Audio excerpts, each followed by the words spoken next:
Hola a todos. Bueno, hoy he elegido ese tema de la inmigración y de, digamos, de estudiar un poco las consecuencias de la inmigración en Europa, Europa Occidental me refiero más concretamente, pero bueno, tampoco quería alargar demasiado el título, ¿no? Porque con los últimos disturbios raciales que hubo en Estados Unidos, también en Francia y en varios lugares de Europa, y ese último atentado que se ha producido en Reading, Inglaterra, de un joven libio que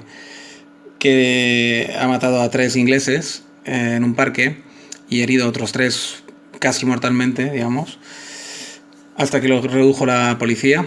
Debido también a toda una serie de... Ahora resulta que en Francia ha salido un año y medio después también un asunto de un repartidor de origen marroquí o algerina que fue reducido por un policía y también tuvo como el caso Floyd, digamos, supuestamente un estrangulamiento, etcétera, de una mala praxis de la policía. En fin, debido a todo, como veo que ahora, digamos, hemos pasado del coronavirus, o sea, digamos, la secuencia es un poco la siguiente, ¿no? En los últimos meses veo. Primero fue un machaqueo increíble con la Greta Thunberg. De la Greta Thunberg pasamos al tema de género. Del tema de género pasamos al COVID. Y ahora del COVID veo que pasamos al racismo. Bueno, o sea que digamos que nos van dando capítulos, o como si fuera una serie, digamos, de unos capítulos de una telenovela. Nos van dando diferentes capítulos para que nos vayamos entreteniendo y que para que vayamos, digamos, siempre estemos con el miedo a algo y con el y con, digamos, entretenidos pensando en algún asunto de este tipo, ¿no? Entonces, digamos que debido a todo el recrudecimiento que hay ahora, básicamente con las tensiones raciales, ya se han puesto otra vez en cuestión que es el colonialismo, ya hay debates intelectuales sobre gente posmoderna que la ha vuelto a poner en el tapete, si la conveniencia según qué estatuas, según qué personajes, revisiones de películas, etc, digamos, ¿no? Yo quería dar un poquito mi granito de arena ahí, ¿no? Teniendo en cuenta que yo soy hijo de la inmigración, ¿vale? Porque ya lo he dicho muchas veces, los que me seguís hace mucho tiempo, que nací en Francia, en París, fruto de una inmigración italo-española, ¿vale? De padre italiano y madre española, inmigrados ambos en Francia por cuestiones económicas, y yo nací ahí, es decir, entonces por lo tanto ya soy fruto de la inmigración, una inmigración interna, una inmigración entre, digamos, gente que se parecía mucho, porque entre un francés, un español y un italiano básicamente no hay gran diferencia, no hay grandes diferencias, ni religiosas, ni de costumbres, ni de nada, pero ni de siquiera de color de piel antiguamente, al menos, porque todos éramos de raza blanca, ¿vale? Caucasiana, europea. Por lo tanto, digamos, no había grandes diferencias, pero a pesar de todo, sí que te hacían sentir bien a las claras que eras un inmigrante y sí que sentí pues lo mismo que puede sentir cualquier árabe, cualquier persona de color que esté ahora residiendo en nosotros, con nosotros, digamos, en la escuela, etcétera, pues cualquier tipo de presión. Que aunque yo y creo sinceramente que las grandes urbes hoy en día europeas, cuando viene un inmigrante de origen musulmán de cualquier país de la órbita, digamos, norteafricana o un inmigrante subsahariano, se encuentra casi como en casa, por lo menos en las grandes urbes europeas, puesto que prácticamente más de la mitad en cualquier clase van a ser como él. O sea que digamos que lo que hay una paridad prácticamente entre blancos y emigrantes en cualquier gran ciudad, repito, en las grandes ciudades y grandes urbes. En las pequeñas ciudades y medianas evidentemente todavía predomina, al menos de momento, aunque en Francia cada vez menos lugares, pero al menos de momento en España, en Italia, en Portugal, predominan, digamos, los locales, ¿no? Por lo tanto, digamos que el problema de la inmigración es multifactorial, ya os lo podéis imaginar, no voy a estar yo aquí analizando, no es más ser un sesudo análisis aburrido sobre qué ha ocurrido aquí o qué está ocurriendo, por qué están aquí, etcétera, porque todo eso además cae por su propio peso, es multifactorial, hay múltiples factores que hacen que haya tanta inmigración, digamos, en nuestros países, pero básicamente hay un factor muy claro que es la riqueza alcanzada por Occidente, digamos, ¿no? Tanto en Estados Unidos como en Europa Occidental. Lo que se alcanza es un nivel de vida y una riqueza brutales. No entraré tampoco en los detalles de cómo, porque ya lo he dicho muchas veces en otros vídeos y tal, cómo se alcanzó, pues evidentemente que hubo errores, evidentemente que hubo pillaje, evidentemente que hubo abuso de poder, cuando... Hay que pensar que cuando el ser humano tiene digamos, una relación privilegiada sobre otro ser humano detiene un poder tecnológico, armamentístico de cualquier índole, digamos, sobre el otro ser humano, normalmente el abuso de poder está servido. Casi ningún ser humano hace acto de contención, ni ningún ser humano, digamos, a lo largo de la historia ha hecho por no abusar del prójimo cuando ha tenido una posición de poder y de predominancia sobre su prójimo, ¿no? Eso es así. Pero es que esto, repito, no ha pasado nunca en la historia de ningún ser humano. Es decir, no, ahora porque nos centramos en el hombre blanco, porque el hombre blanco es el que, y occidental es el que ha, digamos, dominado en esos últimos, 150, 200 años al resto de la humanidad. Pero pensemos que durante muchos siglos no era así, ¿vale? Incluso durante un tiempo, quiero recordar que aquí en España concretamente hubo una dominación musulmana sobre el blanco original, digamos, español, y que el español era el sometido, ¿vale? Tanto es así que tuvo que reconquistar sus propias tierras, ¿vale? Para poder volver a hacer una España, digamos, pues original, ¿no? Como la que tocaba, ¿no? La que tocó en el sorteo de cuando se repartieron hace miles de años, digamos, la repartición de colores de piel, etcétera, o de tribus, ¿no? Simplemente por avatares de la historia, España, la península ibérica, es una península en la cual pues dominó una cierta color de piel y un cierto homogeneidad, digamos, de tribu, sobre todo desde la época romana, y a partir de ahí pues se formó una especie de entidad no nacional como la entendemos hoy en día, pero una entidad más o menos, una homogeneidad que se quiso recuperar y se recuperó, ¿no? Y se eliminó pues la dominación musulmana árabe de la península ibérica, ¿no? Entonces, lo que no podemos negar es que por avatares de la historia ha ocurrido. Ahora mismo cada continente tiene una forma bastante homogénea de color de piel, o lo tenía, y ahora por circunstancias de dominación, por una suerte que tuvo Occidente digamos, de hacer de aunar unos progresos más rápido que los demás, pues digamos, la dominación fue occidental, ¿no? Pero con eso que quiero recordar que Asia durante muchos miles de años ha sido el continente dominante del mundo, solo que tienen tanto territorio y tenían tantas cosas que hacer en su propio territorio que no les dio tiempo ni necesidad de inmigrar o de invadir otros territorios, porque ya tenían unas tierras abundantemente fértiles y con muchísimas cosas para los millones de habitantes que tenían antiguamente, les sobraba y les sobraba tierra, digamos, por decirlo de alguna forma, y por lo tanto no sintieron la necesidad de expandirse ni de tal. Pero Asia era el continente más rico y más florido del mundo durante muchísimos miles de años, ¿no? Luego África siempre es un continente muy potente que ha dominado Europa también en muchos momentos.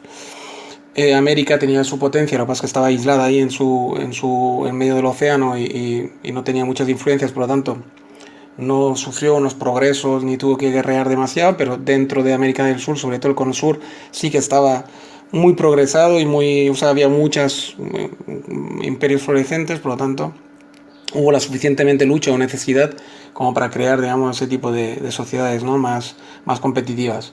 En el norte no, en el norte hubo una vida más nómada, más tranquila y tal, ¿no? Por lo tanto los indios americanos eran como mucho menos organizados, etcétera. Pero digamos que todo eso lo cuento para que veáis que por una serie de circunstancias y casualidades, como decía, Europa está dominando, el hombre blanco, digamos, europeo, occidental, es el que domina el mundo actualmente, por un dominio tecnológico, armamentístico simplemente, ¿no? Y esto pues se ha perpetuado hasta ahora. Hasta ahora parece que hemos llegado al punto de inflexión donde, pues por algunas razones también multifactoriales, resulta que el gran dominio europeo del hombre blanco, también por un como siempre, los imperios normalmente implosionan por dentro, por una falta de valores, porque el posmodernismo este que estamos sufriendo ahora se sufre siempre. Roma también adolecido de una especie de posmodernismo y de alguna forma implosionó también antes de ser comido por los demás, y me parece que Europa Occidental pues le está pasando alguna suerte de cosa parecida, ¿no? Había una abundancia durante 70 años entre la paz que ha habido y entre la abundancia material y tecnológica, que nos ha traído una abundancia sin iguales, que nos ha hecho vivir muy veloces, que una cosa que hubiera durado siglos antiguamente ahora ha durado pues 70 años apenas o 80, y ahora pues el cambio de forma vertiginosa, porque el mundo también, gracias a la misma tecnología que nos ha hecho a nosotros estar también les ha hecho progresar a los demás también con la misma velocidad, y entonces digamos que hemos llegado a un punto de rotura en el cual ahora se está otra vez reorganizando el mundo otra vez, ¿no? Y todo eso, ¿qué tiene que ver con la inmigración? Me dirá mucha gente. No, ese largo paréntesis que he hecho tiene todo que ver con la inmigración, porque los inmigrantes que residen aquí, que eran mano de obra barata que Europa necesitó en su día y por lo tanto importó de una forma o de otra, pues bueno, ahora se sienten como que notan la implosión moral y la implosión ética y ven que los propios europeos blancos, digamos, el autoodio que se profesan a ellos mismos, esa revisión constante de su moral, de su ética, etcétera, ven la debilidad, huelen la sangre, en definitiva, en las calles europeas. Se nota que ya no hay, digamos, fuerza, ni potencia, ni ganas de lucha en la mayoría de los europeos blancos jóvenes, y ni ganas de procrear, ni ganas, digamos, de seguir dominando, ¿no? De alguna forma, de seguir, digamos, manejando las riendas, y por lo tanto ellos lo sienten eso. Entonces, el propio inmigrante, digamos, que está conviviendo con el otro, aunque sea de segunda o tercera generación, nota que algo está cambiando y nota que él puede coger y tomar, digamos, algún tipo de posición dominante o al menos igualarse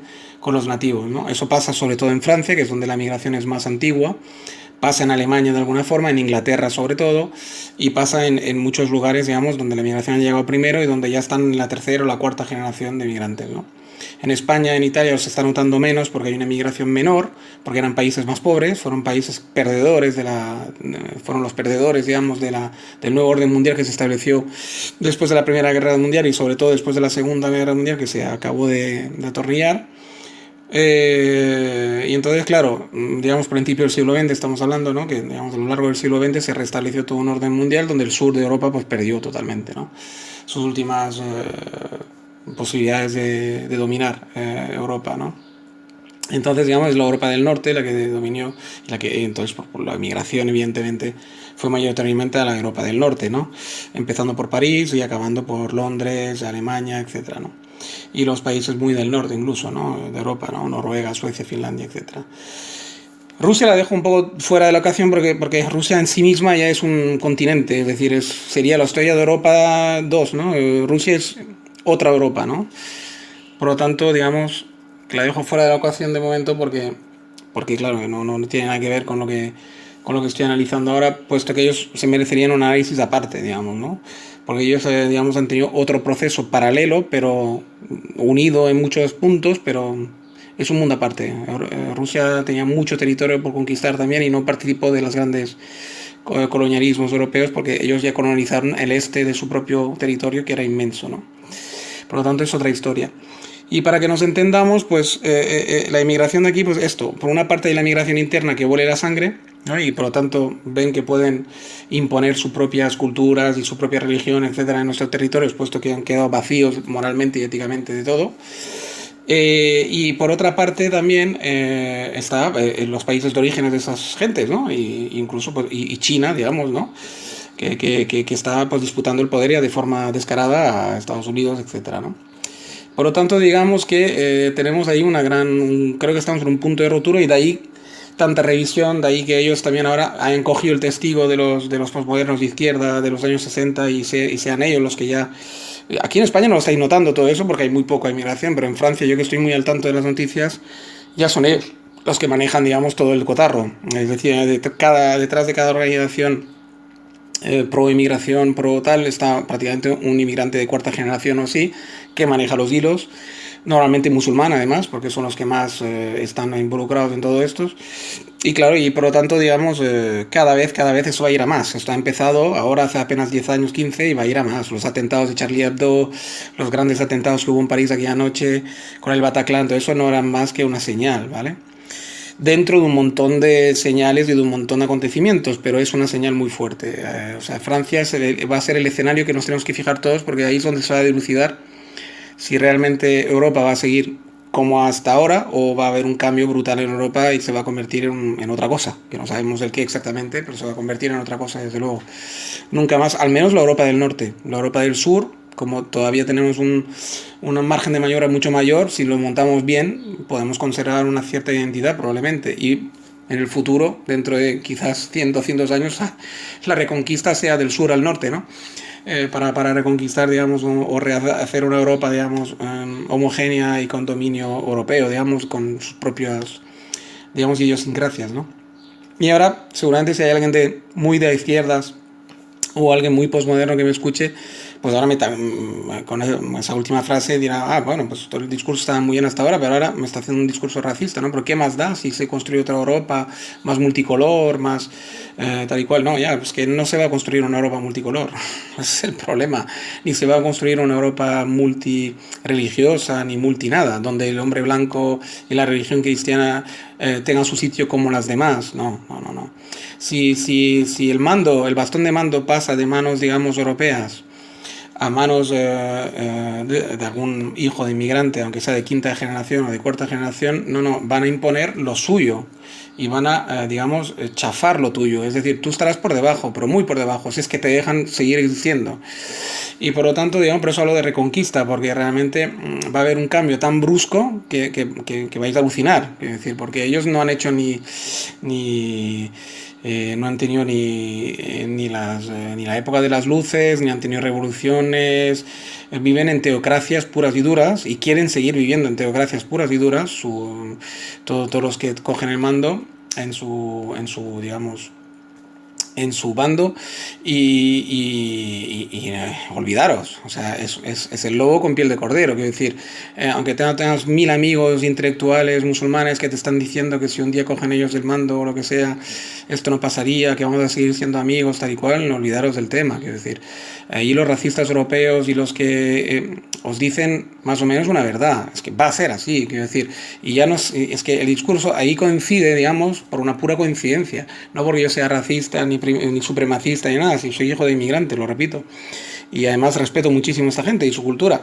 Lo que pasa es que yo sería de los, como no soy posmoderno, yo sería de los que abogaría por ayudarles a arreglar su propio mundo y que se quedara cada uno en su casa si es que quieren seguir con esa cultura. Ahora, si quieren hacer su propia revolución cultural y tener una cultura mucho más abierta, donde la religión no sea la que domina, pues seguramente nos acabaremos entendiendo muy bien con el mundo árabe y musulmán, etcétera, porque no es un problema de razas. Yo por lo menos no tengo un problema de razas.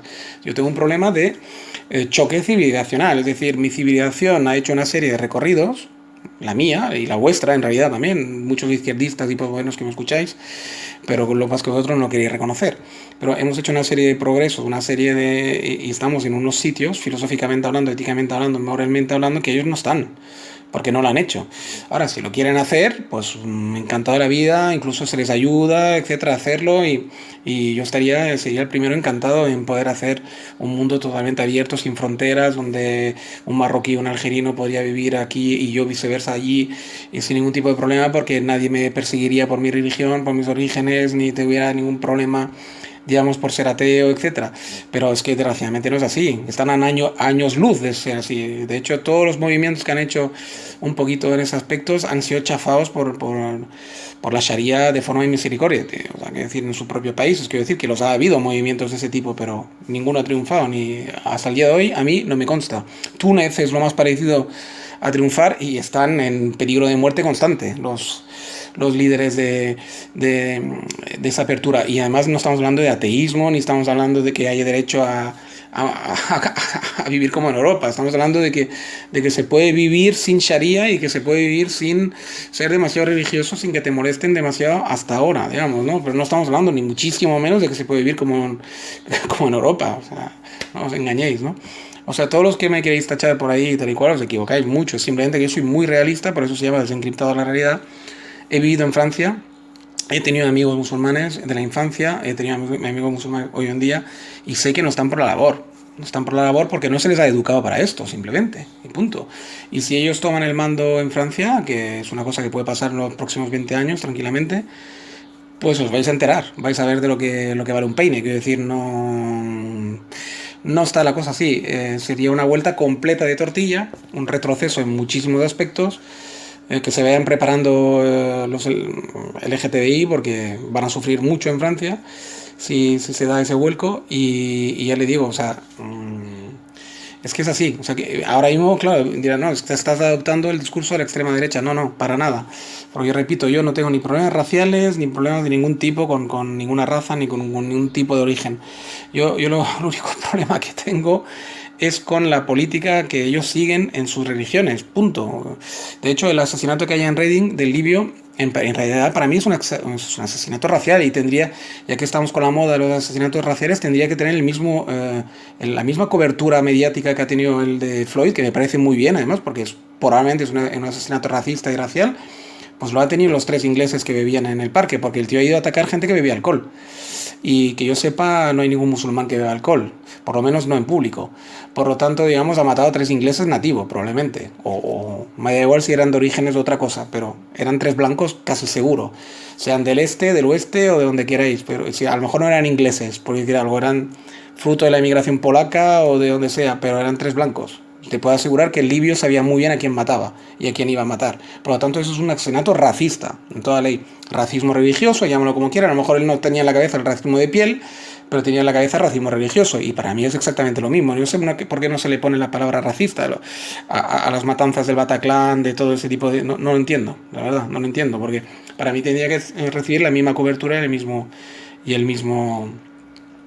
trato, ¿no? Porque no van al azar, no es matar al azar. Cuando matan con una bomba, ahí puede haber un poquito de azar, pero cuando van a cuchillo o van a metralleta, no se mata al azar, se elige a quién matar. Y eligen y escogen al blanco y al cristiano, según ellos, que somos cristianos, porque encima no se enteran que la mayoría de gente no practica la religión cristiana aquí. Pero solamente por ser blanco ya eres cristiano y van a por ti. O cuando te matan en Egipto, o cuando te matan en cualquier lado, o te van a hacer un atentado en un autobús de extranjeros, saben muy bien a qué extranjeros matar. O sea, no jodamos, quiero decir, no seamos tan inocentes, ¿no? Por lo tanto, por eso digo todo esto y que es una pena, es un análisis que me gustaría que fuera de otra manera, pero es como es, la realidad es la que es, ¿no? Y por eso creo que, bueno, lo voy a ir dejando aquí porque creo que ya he hecho todo un poco el análisis que quería hacer. Simplemente por eso aviso de que yo creo que a pesar de todo el nihilismo que hay, de todo ese tipo de derrotismo y toda esa revisión y tal, deberíamos de vigilar mucho más porque hay unas bases y unas cosas que están muy bien en nuestro... Hemos alcanzado cosas que no había alcanzado nadie en la humanidad, un nivel de libertad, un nivel de... que están muy bien, sí, a mí me encanta los LGTBI, me encanta que tengan derechos, me encanta todo, pero todo eso es una... no se puede perder de vista que es una consecución y un logro nuestro, es decir, de lo occidental, de los europeos, es decir, es un logro nuestro, no es un logro de ningún inmigrante ni hijo de inmigrante musulmán, ni de ninguna otra etnia, es un logro nuestro. Entonces, si queréis conservar esos logros, justamente, y ahora me dirijo especialmente a los LGTBI y todo eso, pues vigilar muy mucho de no cargaros al que te ha dado este logro. Porque si te cargas el heteropatriarcal que dices tú y el hombre blanco y lo reemplazas por el otro, te vas a enterar de lo que vale un peine. O sea, quiero decir, mucho cuidado con lo que te cargas. Es decir, está muy bien que reafirmes tus derechos, está muy bien que tal y cual, pero como LGTBI o como... Ten cuidado a donde apuntas con la pistola. Ten cuidado, porque cuando te apuntáis a J.K. Rowling esta, la chica esta que tal y cual, que por decir que la mujer es quien tiene menstruación, o sea, cuidado, te estás cargando a la que te está defendiendo, a la que te puede defender, a la que cree en ti. Cárgate al libio de Reading. Cárgate al violento este. No te cargues al que te da de comer. No muerdas la mano del que te da de comer. No muerdas la mano del que te ha liberado. Del que permite que el que ha conseguido ese clima para que permita que vosotros podáis ejercer con total libertad cualquier derecho. Cuidado, hay que hablar claro, así de claro, porque veo que estáis ya cada vez más perdidos, ¿no? Hay que hablar así de claro. No te cargas la mano que te ha dado de comer. Repito.